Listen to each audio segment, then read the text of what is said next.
a building. My life been a movie, I should've filmed it. Nicely with the pen game, Pops taught me the spit game. Get your cameras ready, we heavy catch when I'm in frame. Product, opinionated, but I'm coming through smooth with it. I be kicking facts, you could Google it. Bring them black to the booth, hear the truth, just another lane lock. I'm a Crown Heights legend, still repping the same block. Whoa.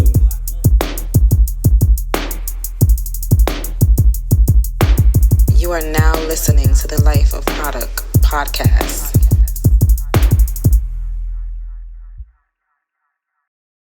Yeah, what up, man? It's the boy Produk. You're now locked into the Life of Produk Podcast, episode 135. What's good with y'all? What up, though? You know what I'm saying? Bong, baby. I took a hiatus. I got to stop doing y'all like that. I promised last time I wasn't going to do y'all like that. No more, and I did it again. Yo, my bad. Life been lifing. Shouts out to Little Rumble, man. Little Rumble called into the show for episode 134. Little Rumble, if you didn't get to check that episode out, check it out. It's a great episode. And I'm going to tell you why it's one of my favorite episodes. He's young, he's ambitious, he speaks very well. He speaks very highly of himself, and he's very respectful. He's currently, I believe, 4-0 or 5-0, and he's got another fight coming up. And his plans is to, after being an amateur for a year, he plans on going to fight for Team Jamaica, because his roots is Jamaican. His family's from Jamaica, and he's gonna go to fight professionally in MMA. And you know what? I'm keeping my fingers crossed for you, my boy. I'm saying a prayer for you. I believe he's gonna make it to the UFC because he already had a background in martial arts growing up. He had a background in wrestling. He wrestled in high school. He wrestled in Long Island. For those of y'all that don't know, wrestling in Long Island is very big. It's very big. And for him to dominate in those, and he stepped his striking game up. He's actually doing MMA now. It's a beautiful thing, brother. Beautiful thing. Shouts out to my oldest son. My oldest son, he's been studying Muay Thai and kickboxing, and he's learning a lot. I raised my sons off and on, taking them to the boxing gym, doing little boxing workouts, boxing drills, and stuff like that. And then he took it upon himself, and he said, "I want to get into this." Now I don't know if he's going to try to go professional one day. I think he can do it. No father wants to see their child get hit.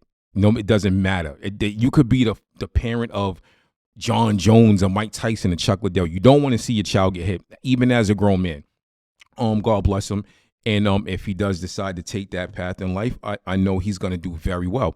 I gotta little off subject for a minute. I gotta thank God real quick, man, because God is very good. My oldest son was recently in a car accident, and as a parent, when you get that phone call from your child, it's very scary. Thank God he was all right. He had to go to the hospital. They let him out the same day. The car totaled. The guy that hit him had no license. He had a pickup truck with the long hitch on the back of it, the same length of his pickup truck, and tried to make a left turn from the right lane. And my son worked very hard to get that car. It was a champagne colored BMW. At the end of the day, materials can be replaced, cars can be replaced, a life can be replaced. So thank God my son is all right, and thank God nobody else got hurt or anything like that. But I just had to throw that out there into the world. The crazy part about that, about a week before that, my son had went to church and got baptized. He got saved. So, yeah, the timeline of it was crazy. But you know what? God is good, ultimately. You know what I'm saying? So, we give it all up to him. G is the boy Produk, Life of Produk Podcast. It's been very interesting. Before I talk about certain things I want to talk about, it's been very interesting. My mother's birthday was a few weeks ago on the 28th, man. And this year made her 5th year of her, no longer being here. And I want to tell people that type of stuff, it gets easier, but it doesn't always get easier. You know what I'm saying? You'll have easier days, but overall, I believe it gets harder because that's another year that person not being here. That's another year of you not being able to tell your parent, hey, I love you, happy birthday, or buying them a gift and things like that. It's harder. Also, I don't put a lot of my personal business out here on the show. I told you, there's two things I tell y'all. I'm a lit loner, and I am the most openly closed person that you will ever meet. I am the most openly closed person you will ever meet. And I try not to talk about certain things, but something has just been weighing very heavy on my mind. It was my youngest daughter's birthday, the 24th. She turned 7 this year, and I have not had the privilege of talking to her in 3 years. I haven't had the privilege of seeing her since 2019. Now, before y'all go crazy, oh, that's your fault, which I actually had to check a lady over the phone recently about that. When me and I separated from my mother, when everything was done, a lot of lies were told on me, and I don't like putting this type of stuff out. It was said that I was abusive and I was all this stuff. And honest to God, right-handed guy, I never did any of that stuff, But a judge hearing that has to do his job, I guess. I got screwed over and my rights were stripped from me. So this was right around COVID time and things like that.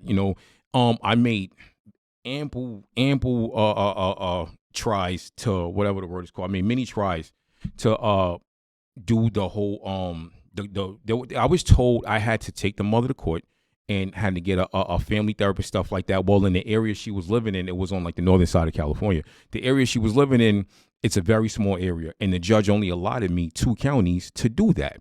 So allotting me 2 counties, it kind of limits me at the time to what I can do. I called about 5 offices out there at that time, and only one called me back. They were all retiring. I had a lawyer at the time, and my lawyer was like, look, it's going to be very hard to get this or whatnot. So, the judge gave me, even though the judge took my rights away, the judge said, Mr. White is going to be awarded FaceTimes and he's going to be awarded phone calls. Well, I was getting that. But then when my daughter actually got a little older and started asking me about the new guy in mommy's life, that's when the blocking started. My ex fully blocked me from contacting my daughter. She had already blocked me off and on, get mad, block me. She fully blocked me out of my daughter's life when my ex called me one day and asked me to book her a flight somewhere. Said it was an emergency. I said, I'm not booking you a flight. I said, where you at? I will come get her. I said, but whatever you got going on, that's on you. And yeah, I got blocked.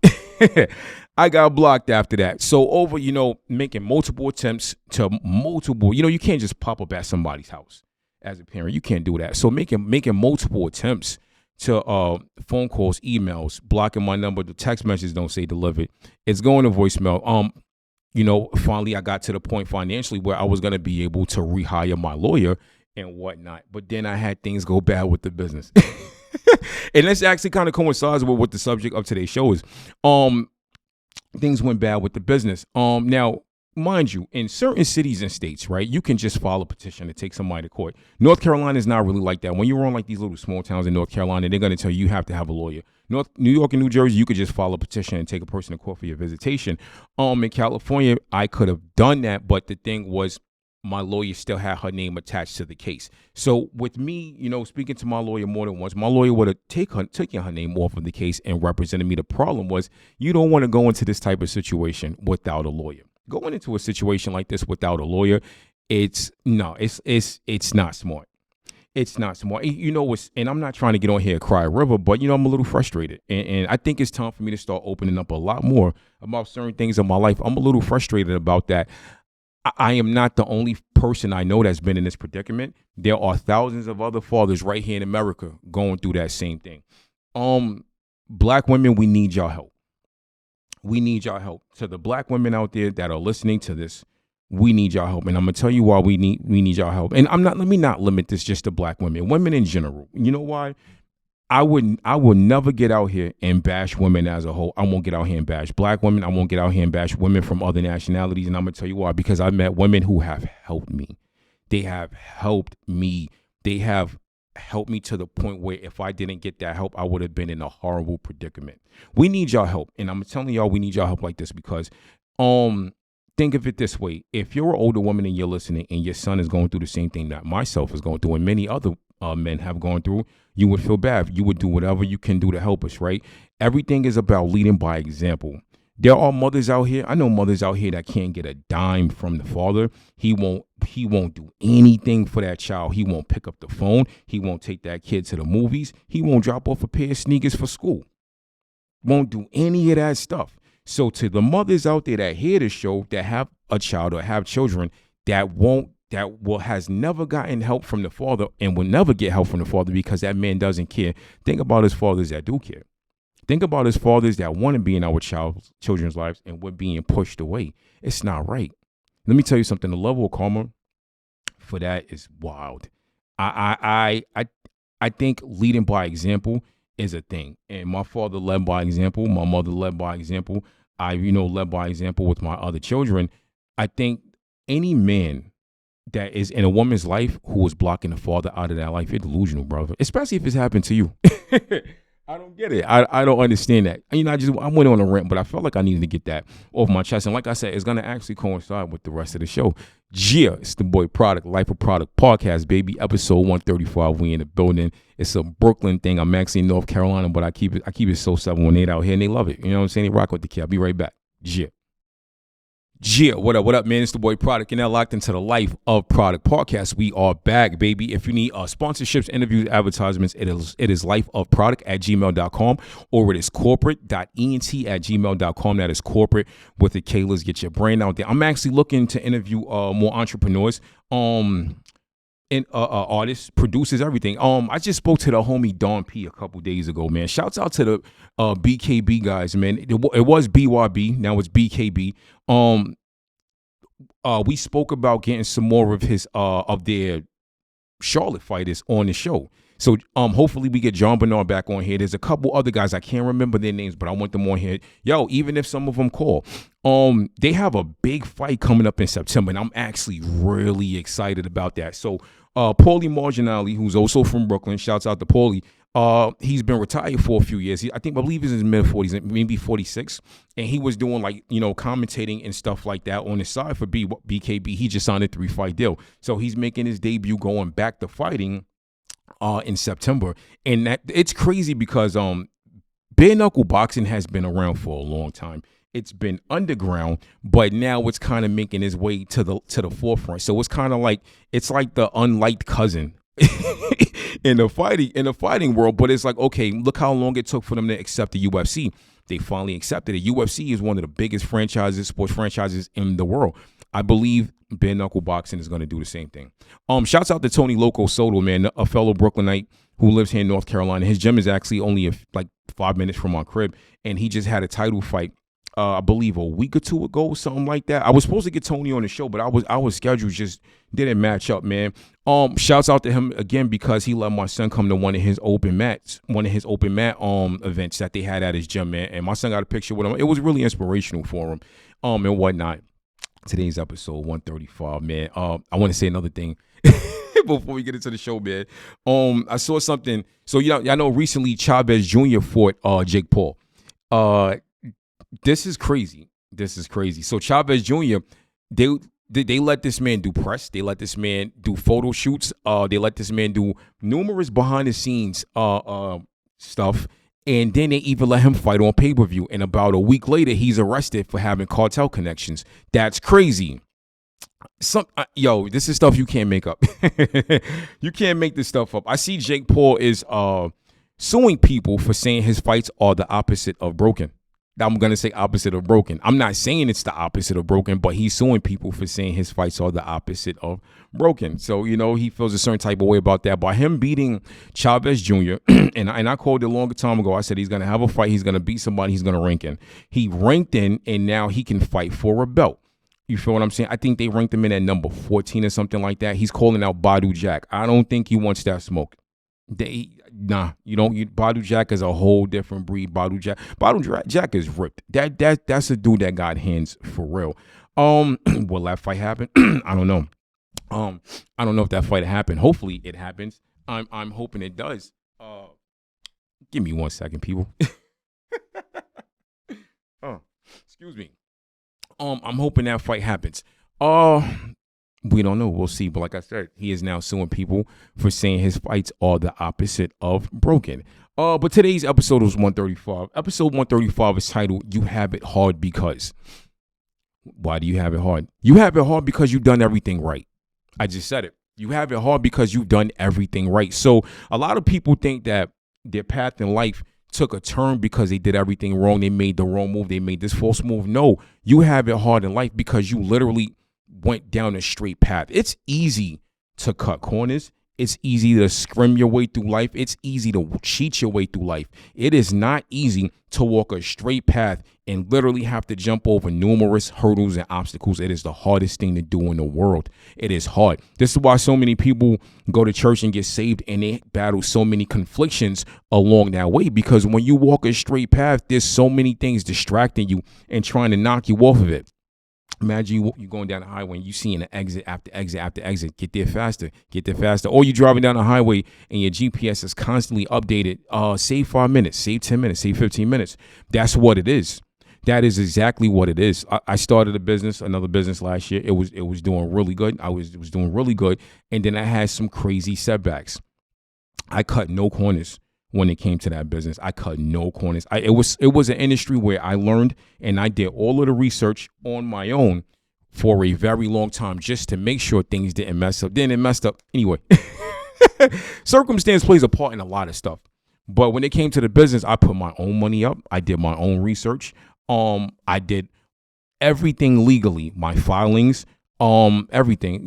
So I have a cargo van and I'm in the cargo van business. I'm basically in the transportation business. I became my own motor carrier, registered with the DOT. It's a very lucrative business.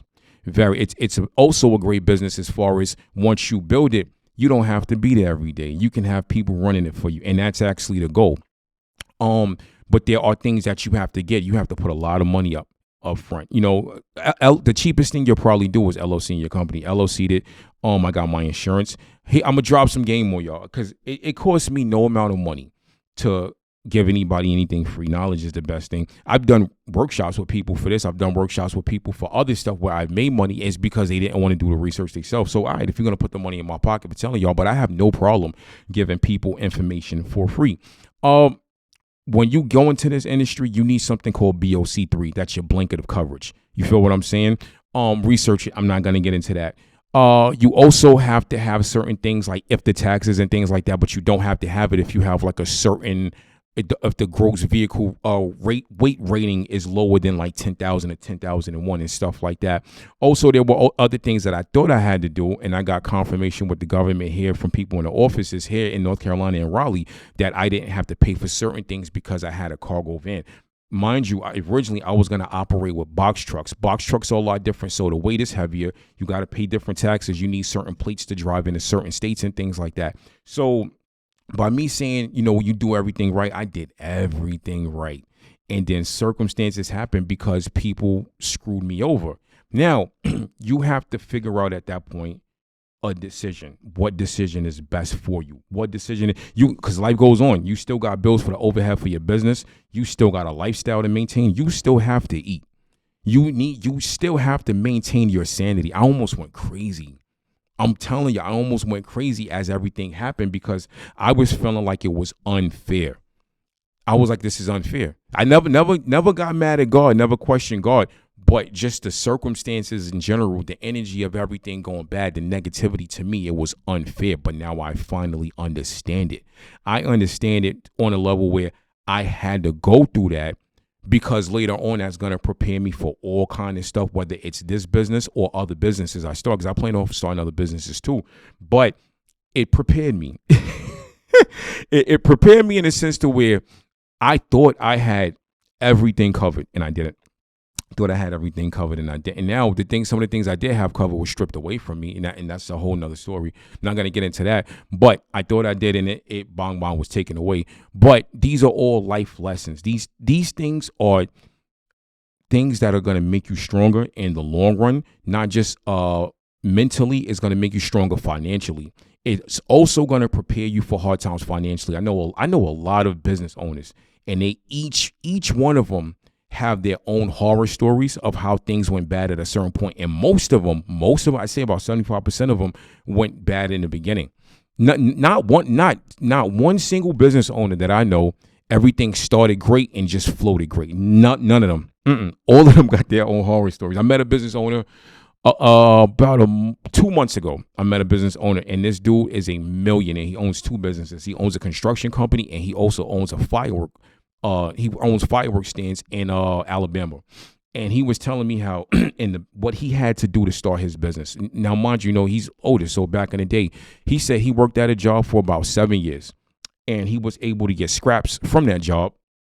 When he got scraps from that job, he saved those scraps literally for 7 years because he wasn't making that much. And he sold those scraps for like $7,000, and he bought him a Subaru. And that was his first business vehicle. That's how he literally got started. And he said things went bad after that. He told me the key ingredient, and everybody's different, but he said the key ingredient for him was tithing.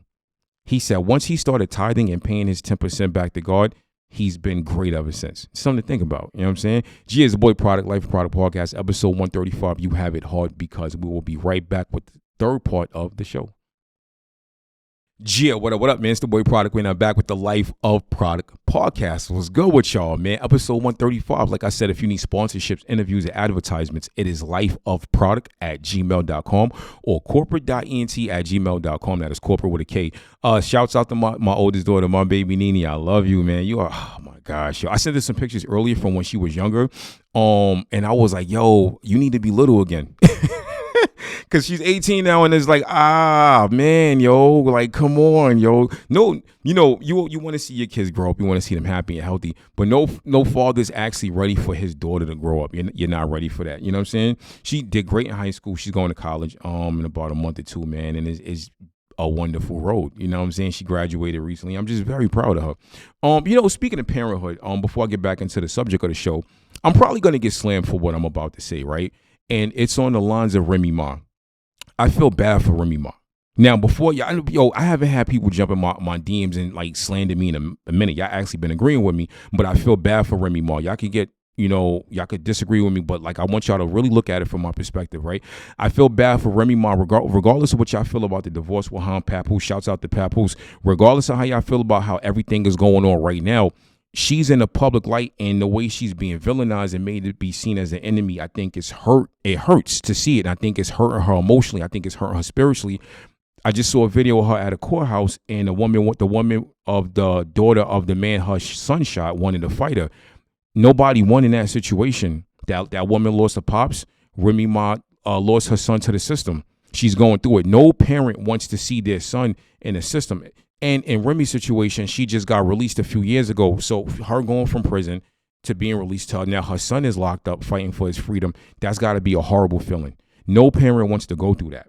No parent wants to go through that. And I feel bad for her, man. I really do.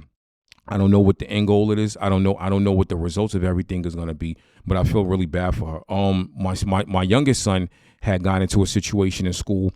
Two situations in school. One kid tried to bully him. Kid hit him. He rocked the kid, whooped him out. He got suspended. The school officer was trying to press charges. I shut that down. I said, this was an act of bullying. I said it was really a hate crime because he was picking on my son Wade. And I said, if you press charges on my son, I'm suing y'all. Shut it down. My son had got into it with another kid maybe a year later that was trying to bully him and stuff like that, and we had to go to court and stuff like that over it. So, my son is fine. He has no record, no charges and nothing like that. But as a parent who just went through that little bit of legal stuff with his son, I feel bad for Remy Ma. I feel really, really bad for her. Y'all could criticize me all you want, but many of y'all who are criticizing her for what she's going through right now, y'all have went through it. Your friends have went through it. Your family has went through it, or some of y'all are gonna go through it. So let's stop throwing stones at people. You know what I'm saying? It's bad enough that she's going through a divorce and it's publicly. That's never fun. I went through that. It's never fun. You know what I'm saying? Thank God I wasn't lit. Yeah, I wasn't like famous. You know what I'm saying? But I just wanted to get that off my chest. There's a lot of negativity going out around right now. You have it hard because this is episode 135. You have it hard because you are a horrible person. I said it. There are people that's going to listen to this episode. There are people that are going to hear it, and it's going to hit them. It's going to resonate with them like, man, maybe I am. There's some of y'all that's going to listen to it that are horrible people, and it's not going to resonate with you because you that messed up in the head. A lot of y'all are horrible people. A lot of y'all carry hatred.